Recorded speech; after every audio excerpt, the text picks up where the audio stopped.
The making of food is a privilege and a messy, tough business. This is one of the most horrifically smelling environments I've ever been in. Doing it right requires blood. We cover with beef blood. Okay. And we add our own spices. Sweat. This little guy is scared to death. And tears. My eyes are burning. I don't know how these people do it. I'm Andrew Zimmern. The water's about 49 degrees, which means if you fall in, you'll live about 30 seconds. And this is Bizarre Foods.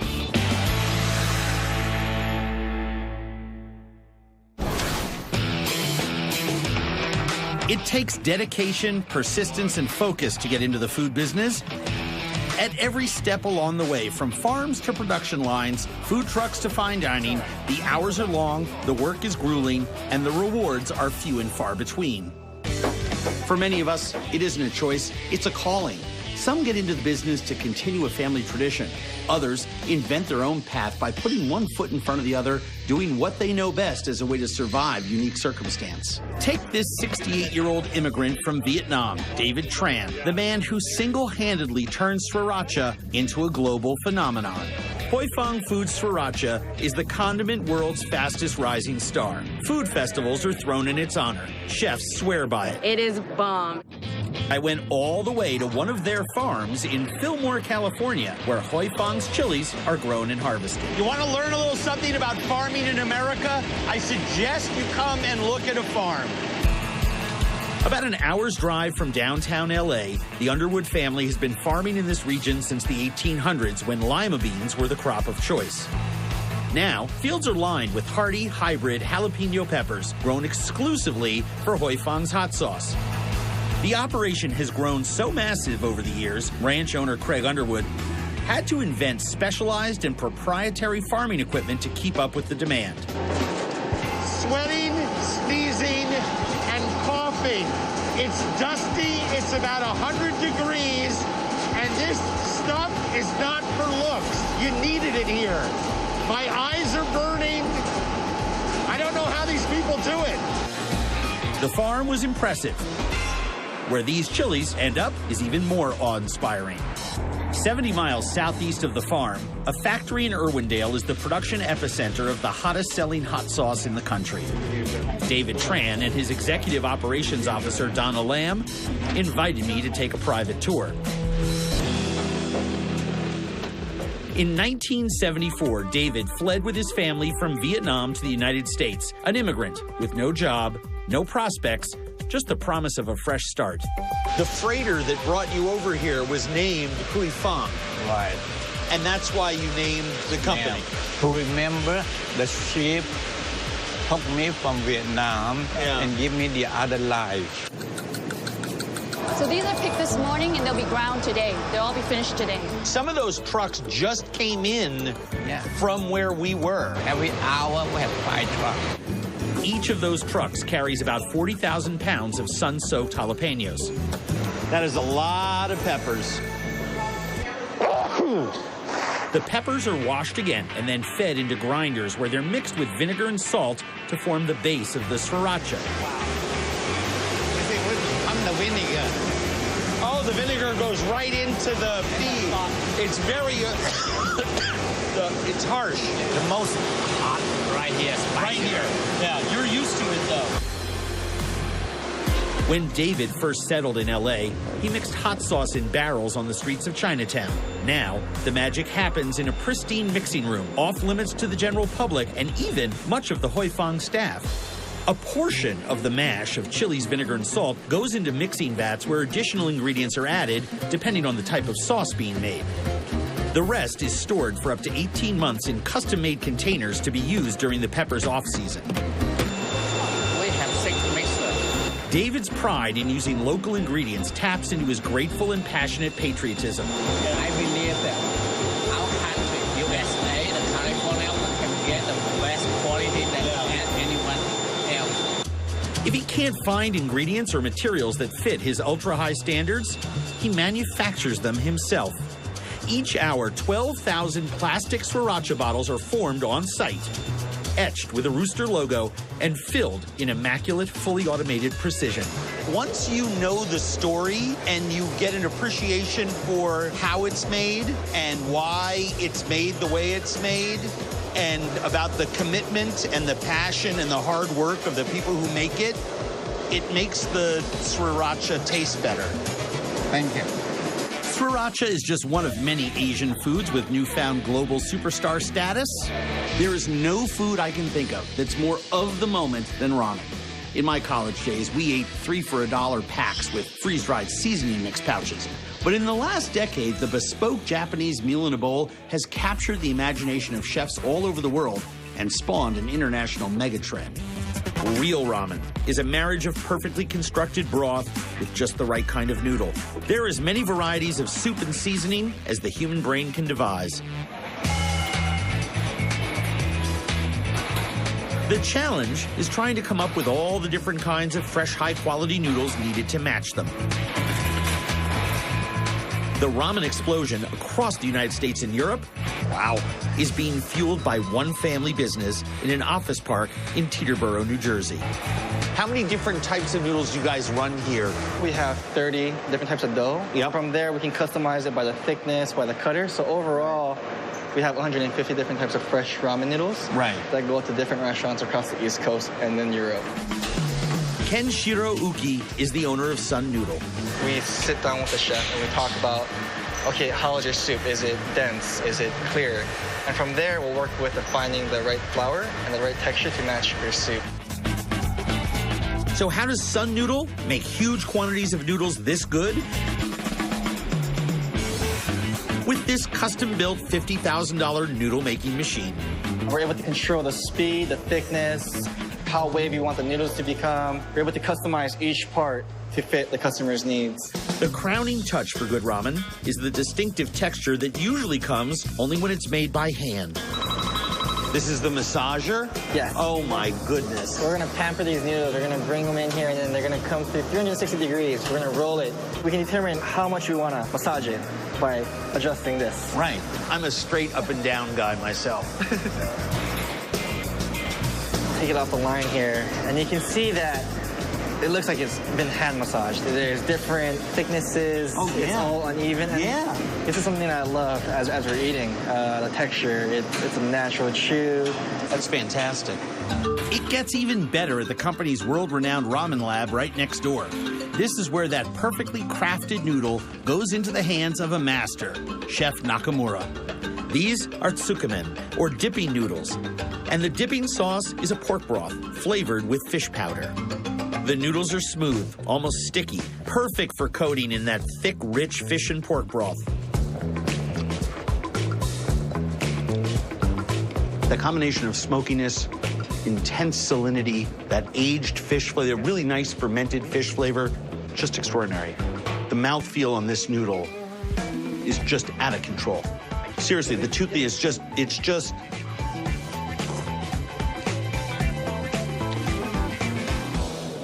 the density within the bite. It's also the elasticity of it. It's still hard to believe that all of this artisanal Asian noodle production takes place in a nondescript office park in Teterboro, New Jersey. This proves that unlike the restaurant business, if you're in the business of food, you don't need to live by the age-old adage of location, location, location. But the quality of what you make needs to be excellent. And while that definition is subjective, the pursuit of perfection is what drives most food entrepreneurs, and the Sun Noodle team is no exception. The same goes for a gem of a family meat processor smack dab in the heart of Queens. Most kids, they can't wait to get chocolate. I wanted bacon.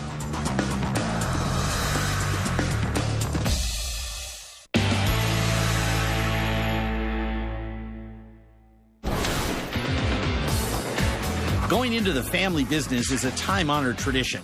When it involves food, it takes extra passion, hard work, and aptitude to follow in a mother or father's footsteps. And there's nothing more moving than seeing the next generation excited to learn the ropes. The Munkin Food Corporation in the borough of Queens is a meat processor, but that's kind of like saying Buckingham Palace is a house. There are 3 generations of Munkin family, all working together. Tima Munkin learned the craft of handling meat as a young man in his native Romania. He came to America, founded the business, trained his son-in-law, Mike Stefanovic. And they've been training Mike's son, Marco, since he was a little kid. We used to live all together, my grandparents, my parents, and I. Right. And I would cry if my grandpa wouldn't take me when I didn't have school. Most kids, they can't wait to get chocolate. I wanted bacon. Bacon, sausage, salami, suckling pig. They make more than 200 meat products here. Every single one created with painstaking care. This is art that you can eat. The cured pork belly has been hanging for about a year, growing a uniquely tasty mold that helps create what they call Istrian-style pancetta. The part that I like the most, no kidding, is that part.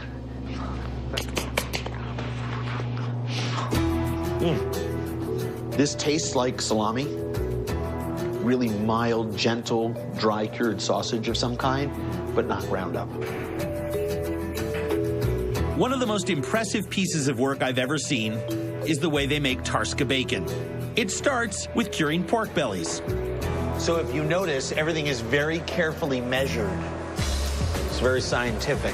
Munkin's cure mixture is kosher salt and a bunch of spices from an old family recipe. It's cured in that seasoning mixture. How long do you let it sit like that? About 3 weeks. 3 weeks? 3 weeks? 3 weeks. It's just really unusual for a commercial processor to cure bacon for that long. Then it spends 3 days in a smokehouse with smoke coming from smoldering wood chips. After smoking comes the blood. We add blood. We cover with the beef blood. Okay. And we add our own spices. Okay. Spicy beef blood gives the smoked pork another layer of rich, fatty flavor. The blood-covered pork goes into a hot smoker for 10 more hours before it enters the final phase. How long does it hang? 2 to 3 months. 2 to 3 months? Yeah. Jeez Louise. That's some pretty precious pork. Oh, come on. Come on. It's miraculous. Thank you. That kind of perfectionism goes into every product. You've built an incredible thing. Thank you. Yeah. Created a masterpiece. Really, something to be proud of. Don't mess it up. Learning from a father or grandfather is a gift. Starting your own business with a sibling is an adventure, even more so in a place like the United Arab Emirates, a conservative patriarchal society in the Middle East, and especially when the entrepreneurs are women. Nazek Al-Sabah is a Harvard graduate civil engineer and former director of Dubai's Port and Customs Authority. Her sister, Zuhur, carries degrees in philosophy and food science. For the past 5 years, they've run Mala Gourmet, a line of fish products adapting tastes of the ancient Emirati culture to the 21st century. This is what we found today. Nazek and Zuhur are proud members of an Emirati fishing family dating back generations. They're challenging the misconception that women in this part of the world can't be successful business owners. We have the support of the rulers, their highnesses. There are so many ways you can open a business. This is our passion. The best mala start with local tuna or kingfish bought fresh from the fish market. As we say, the best quality is the kingfish. The kingfish fillets are quartered and layered in salt. Nazek's rule is the more the better. A sprinkling of fresh thyme and the tub is sealed tight. And then we put it in the sun. So it is preserved under the sun. This is a batch made from tuna, fresh off a 1-month salty sun bath. A series of washings and soakings pulls all the excess salt out of the fish. The dried salt-preserved tuna is now perfectly safe to sample, boil, or incorporate into other dishes. Is it salty? That is so good. It's not even half as salty as a Western anchovy. At Nazek and Zuhur's retail outlet, a jar of mala costs $120, nearly 6 times what you'd pay in the fish market. Nazek cooks hers with onions, peeled tomatoes, preserved lemons, UAE mixed spices. Alongside the family blend of spices is chopped coriander and 2 whole green chilies. The base is muhammar, white rice cooked with sweet date molasses, cardamom, and saffron. Lunch is served on their rooftop with an incomparable view. First course, their mishawa fish sauce. Anchovies, filleted, dried, and crushed to a powder, left to ferment and liquefy 1 month in the sun. Tell me. This tastes of what the spice market smells like. So it's wonderful. This is Zuhur's mala, served over muhammad. What do you think, Andrew? It's unbelievable. It's so minimalist and perfect because of the salty fish. But see, I can tell this is the kind of food that if it's not exactly done right, it doesn't make the mark. Nazek and Zuhur are striving to update ancient regional cuisines, perfect them, and save them for future generations, more interested in American fast food than their native culinary culture. There's another business in the UAE working to transform the camel into a 21st century sustainable food resource. It's got a wonderful sweetness to it, such fantastic texture. And stick around. You'll want to see a family in Ho Chi Minh City that lives and works in some of the most awful conditions we've ever encountered.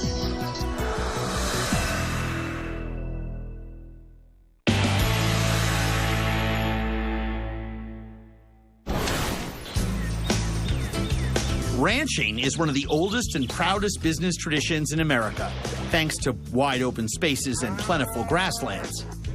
It's a whole different beast in other parts of the world, especially in those countries with arid climates. In Dubai, an intrepid group of scientists and ranchers are taking the camel, once the backbone of commerce and transportation, and turning it into a food production machine with humps. An hour's drive from the modern city takes you into the heat of the Arabian desert, where a new industry riffs on centuries of local tradition. They like bald men. Oh. This is the Emirates industry for camel milk and products. The better name? Camelicious. It's a dairy farm for camels, the first of its kind in the world. All right, let the camel milk games begin. In 2006, with the support of the royal family of Dubai, Camelicious opened its doors with the express mission of creating a new industry based around camel milk and marketing it to the world. It is, of course, something very close to the heart of the UAE. Right. It's a really perfectly complete UAE product. It's bringing something from UAE to the world. Kirsten Long is the director of communications here. And it's healthier for you than almost any other milk on the planet, right? Absolutely. The protein structure is easy to digest. Yeah.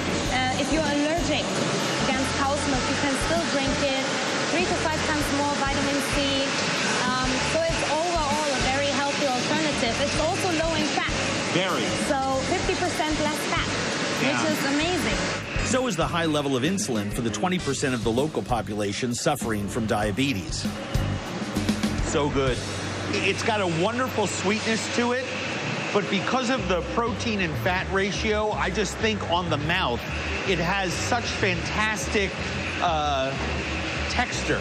On average, Camelicious's herd of 4,200 camels produces nearly 6,000 liters of milk a day.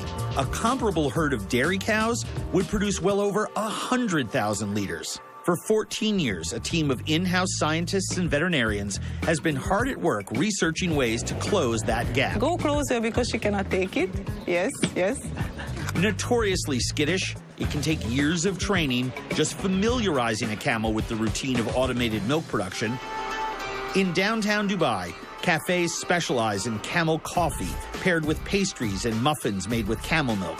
This is a new product, just launched in local markets. What's this? This is one of our cheeses. We produce 3 types. This is a very, very traditional one called Nabulsi.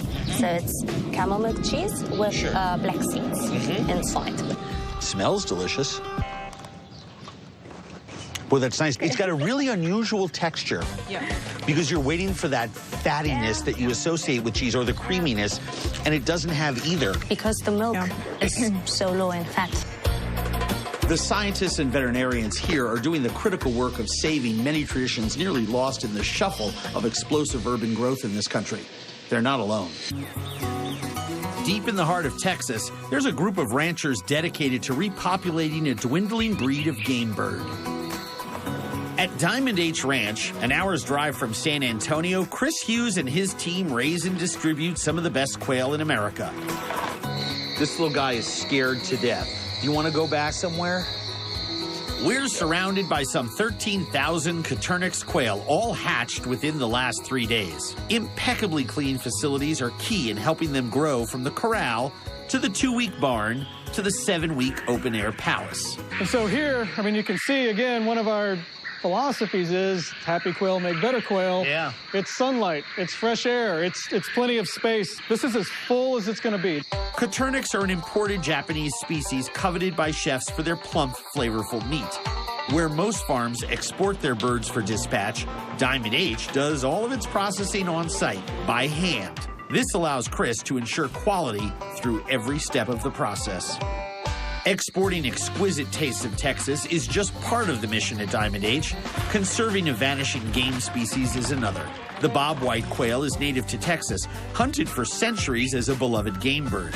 The past 3 decades have seen their numbers decline. Ranches like Diamond H combat that by raising some 70,000 bobwhites a year and selling them to hunting preserves and game farms throughout South Texas. Quails populated this area for a long, long time. Release bird hunting like this is as much about preserving tradition as it is about the hunt itself. We're releasing at Broken Arrow Ranch, an hour's drive from San Antonio. Chris's father, Michael, and his sons, Ian and Garrett, are joining in. A few hours before the hunt, the bobwhites are seated in the field. Scout, our pointer, will find the birds and scare them into staying put. Then, it's Stella's job to run in and flush them up. The hunters stay in a single line, taking care not to shoot any dogs or stray cameramen. All right, you want to go shoot something? Oh, man. Good job. Lovely. Good work. There's one out in here somewhere. We need one more for a meal. He likes something. Oh, he's got it. Ho, ho, ho! Harvesting a covey of quail is just part of the ritual deep in the heart of Texas. Working those quail into a field-cooked feast is the other. One feather at a time. Yep. The collected livers and hearts go into a pan sizzling right over the coals. The rest of our quail go right on the grill. With salt, olive oil, skin side down. That's delicious and one of the most exquisitely defeathered birds. You want to know what's great about it? Yeah. Perfectly cooked. Well done. You can still taste the quail. You taste the fire. You taste the Texas air and sunshine. How about those pan-fried livers and hearts tucked into a tortilla with charred scallions? What do you think? See, I told you. What do you think? It's good, right? Yeah. Yeah. That's good. Yeah. You hate to kind of be a broken record, but with the entrails offal from any animal, freshness counts. Jobs don't get much more rewarding than that, except if you're running an operation breeding sea creatures on the sunny Kona coast of Hawaii. So these are the mommies and the daddies?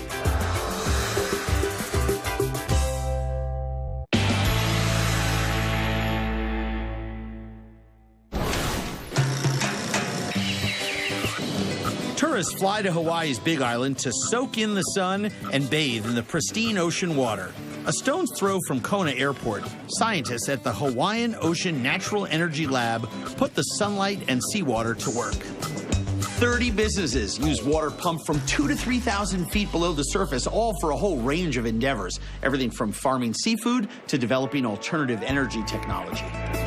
At Big Island Abalone, Hiroshi Arai and Cecilia Viljoen are dedicated to providing a sustainable market for an overfished resource. They use a combination of deep seawater and surface water to grow northern Japanese abalone. I would say that deep sea water is really nutrient-rich. Big Island Abalone's entire 10-acre facility is fed by a warm and cold water mixing tank that runs 24/7, 365. And you can feel that the temperature. That's a warm water.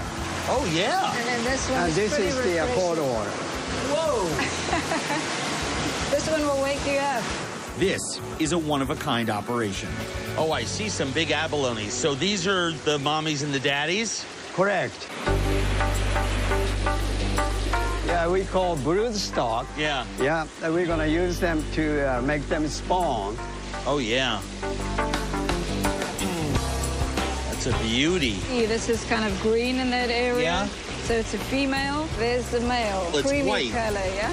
Absolutely. So you really have to wait for them to spawn through these holes and look at the color of what comes out. Now, come on, you're kidding me. They spawn through the holes? Uh-huh. Once they force the mommies and daddies to spawn, they wait for the tiny larvae to take hold of the plastic roofing panels used in the nursery tanks. Every single one of those little purple dots is an abalone that could grow to the size of the one I was just holding. How many are on this sheet? Couple hundred? Like 250 on a sheet. By the time we harvest, I'm aiming to take about 25,000 decent-sized abalone out of a tank like this. So all the abalone obviously are being kept in a shaded environment. So would I be correct in assuming that all the food is being grown out there? That's right. All right. Red dulce is a type of seaweed, and it thrives in the long Hawaiian sun and nutrient-rich deep seawater. Big Island abalone grows 700 tons of it a year. Real good seaweed. Cold water. Have you tried some? No, but I'm about to. Yeah, it's pretty good. Oh, it's crisp, salty sea lettuce. Abalone will eat 5% of their body weight per day in seaweed. Once they reach 5 months, the abalone have to be sorted. What's this machine doing? So every 4 to 5 months, we size separate them. Otherwise, the big ones will just get bigger and the small ones will stay small. At 3 years old, the abalone are ready to be sold and shipped. You can easily take the meat out of the shell and slice it thin to eat raw. Well, this has the crispness that I want in abalone, because that's part of the joy. Yes, crisp. But this is more like melon. This is the intestinal system. Right. And this is the gonads. Right. Slippery when wet. And I'm a good chopstick user. Oh. See, to me, that tastes like sea urchin. This, on the other hand, is plant life. See, the flavor of the digestive tract with the flavor of the meat is sort of like bitter and sweet. Bitter and sweet, they go beautifully together. Oh, yes. On the other side of the world, on the windy edge of nowhere, in the far reaches of the North Atlantic, there's a very different seafood operation run by a couple of guys on a big old boat. Hidden in the waters off the Faroese island of Streymoy is one of the greatest deposits of horse muscles on the planet. They're capable of growing to nearly a foot in length.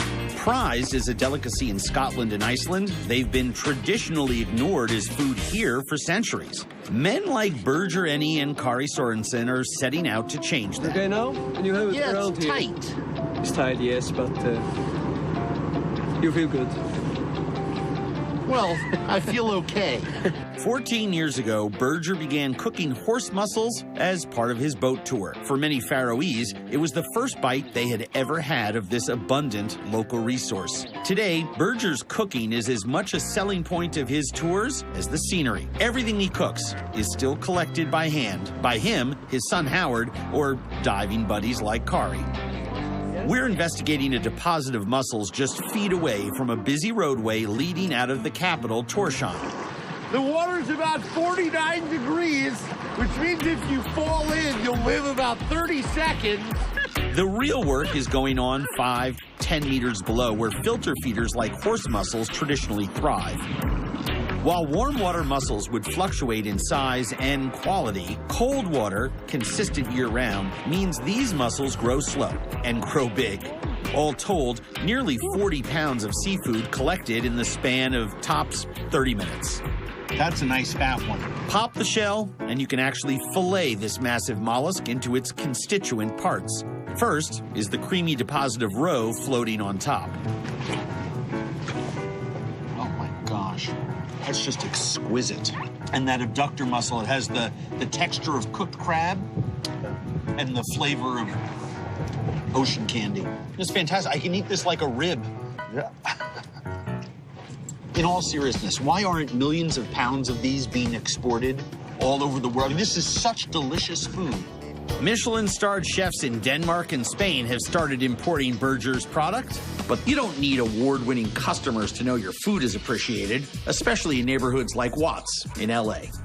We're a hole in the wall, but we strive for the best. And sometimes a desirable luxury food comes from one of the filthiest places we've ever seen. This is one of the most horrifically smelling environments I've ever been in. Oh!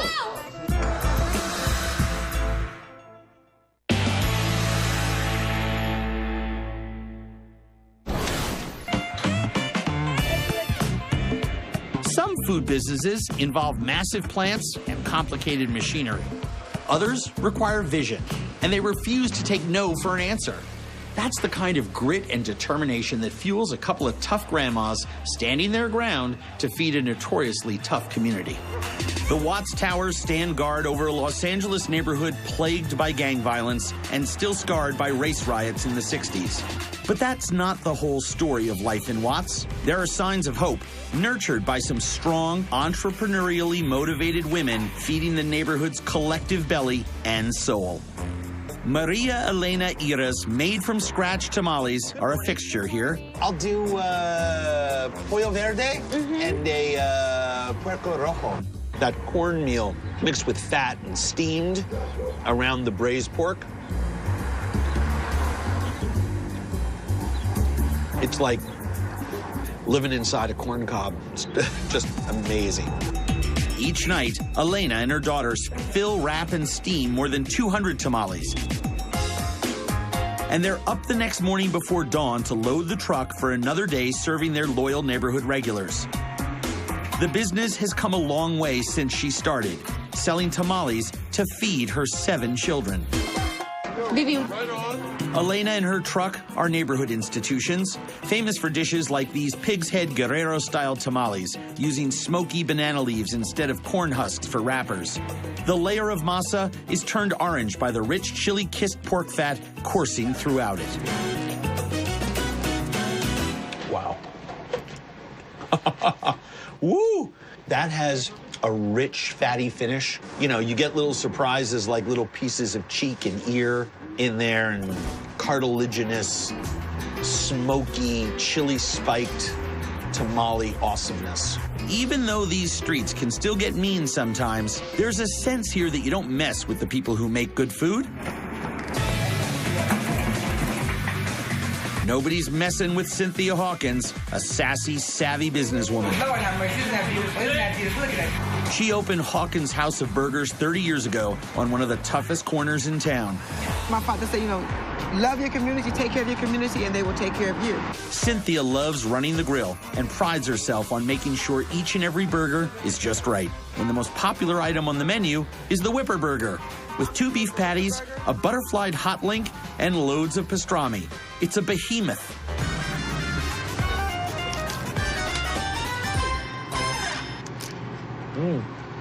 Let's start at the top. That link pastrami burger thing that's going on there, everything is griddled on there till it's nice and crusty individually before it's assembled, and you can taste the difference. The passion for a craft also runs deep in the city of Seattle, a town that applauds makers and DIY entrepreneurs and whose love affair with coffee began more than 4 decades ago. It was the birthplace of Starbucks, which started as a single store, fiercely independent and aiming to appeal to discerning customers. It now has over 21,000 stores worldwide, but the city still incubates hundreds of small coffee shops. To get a taste of just how much complex thought can go into creating a cup of joe, Seattle Coffee Works is a good place to start. Because I'm kind of obsessed with coffee, not to the level that you are. You're freakishly obsessed. A little bit, yeah. Sebastian Simsch is a German-born PhD with an intense burning love for coffee in its purest forms. He's using gadgets and methods that go back 100 years or more. The vacuum coffee making method goes back to Paris in the 1840s. Heating water in the lower chamber sends it into the upper one, creating a vacuum in the one below. So literally the water is now suspended up here by air. If I turn this off, which I will do at the end of it, the air will start contracting and it'll start forming a vacuum and sucks the coffee through that cotton filter. The key to making simple things work? is precision. Stir a little bit, and want to be at about 204 degrees Fahrenheit. Sebastian adds precisely the right amount of coffee grounds to the precisely heated water. The coffee comes from a tiny family farm in Colombia, and they just won the World Championship of Coffee. Their beans sell for more than $100 a pound. Cheers. Well, the flavors are incoming. All that citrus and chocolate and tamarind and the toasty, roasty yumminess is there. But that is the smoothest cup of coffee I've ever had the opportunity to taste. That's just extraordinary. I want more of this. This is still special. This is what makes me get up in the morning. This is a perfect coffee experience using technology and know-how that's centuries old. This may be the most state-of-the-art espresso maker on the planet. They call it the Slayer. I mean, this looks like it could put a man on the moon. Handmade using stainless steel, brass rivets, Peruvian walnut handles, the works. Cost? Upwards of $20,000. The Slayer was invented by a team of coffee geniuses, including Jason Prefontaine. It works on the principle that having absolute control of temperature, pressure, and flow rate of water will completely change the taste of any coffee bean. To demonstrate, Jason and one of his managers start me with a cup using beans from Burundi. It's so citrusy as it's going down.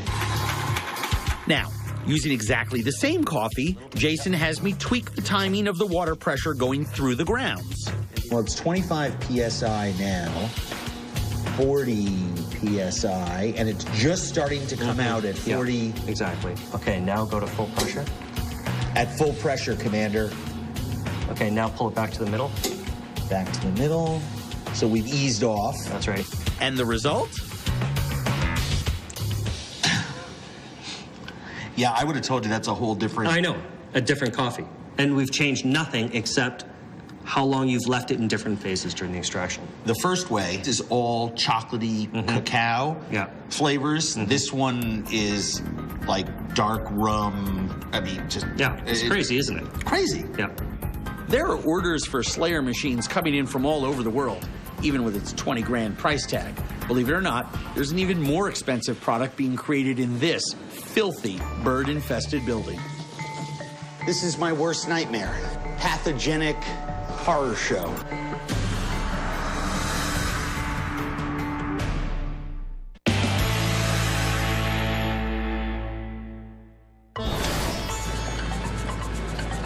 There are some very successful businesses that just make you scratch your head in sheer dumbfounded amazement. There's a 6-story building in Ho Chi Minh City that's a multi-million-dollar urban aviary. It's also a biohazard of epic proportions. It's a family business turning birds' nests into food and big profits. The absolute filth and degradation here is in a way sort of necessary because this is a gajillion-dollar factory. The Dewan family, Bin, Cook, and their son, Vin Phuc, have their retail space on street level. Vin Phuc, his wife and child, live above the store. The birds get the upper floors and the penthouse. Kiki is eager to see how this business is run, and so am I. Kiki is Viet Q, living here now after growing up abroad, so the ancient tradition of turning birds' nests into food is something new for her. Do you like bird's nest? Oh, I didn't grow up eating it. These nests are made from the bird's own spit and vomit and have been a prized ingredient in Asian cuisine for centuries. This is also one of the most expensive food ingredients on the planet, selling for about $4,500 a pound. In Asia, their value is tethered to their wellness component, not their flavor. So this is basically like a health food. It supposedly increases your immune system, makes you stronger. Traditionally, birds' nests were only harvested from caves or cliffs. Finding them was unpredictable, and collecting them was dangerous. The Dewans collect theirs by walking upstairs. This is my worst nightmare. Pathogenic horror show. Oh my God. With more than 3,000 birds Every floor is covered 2 inches deep with bird droppings, feathers, interrupted only by garbage sacks of guano, plastic bins of fetid water to keep the rooms humid, and the smell of horrific decay and rot. This is one of the most horrifically smelling environments I've ever been in. The bird droppings are shoveled once a month. See the one up in the little nest? Oh. Did it bite you? No, but it thinks that I'm ready to feed it. Either that or it wanted to mate with my hand. The birds are swiftlets, insectivores that usually nest and breed in caves. The smell up here is like on a whole new level. Vin Fuchs says keeping the place any cleaner might disturb the birds, and the birds keep his family business rolling along. Freshly picked nests still have feathers, food, flotsam and jetsam embedded in them. Soaking them in water removes some of that and softens the nest. Then, all the other crapola can be separated from the nest threads. These guys are thorough. When the work is done, the clean threads go straight into a pot of soup that can cost you $50. The bird's nest is simmered in duck broth, seasoned with rock sugar and lotus seed. The bird's nest gives it a faintly poultry aroma. And there's nothing sweet smelling about it. There's no caramelization on the sugar. I have to be honest, it's good, but I don't know if it's $150 good. Agreed. This stuff lacks flavor or culinary appeal unless it's taking up space in a great soup. In Ho Chi Minh City, the love affair is based on its health benefits, and the soaring demand keeps the Duan family business flying high.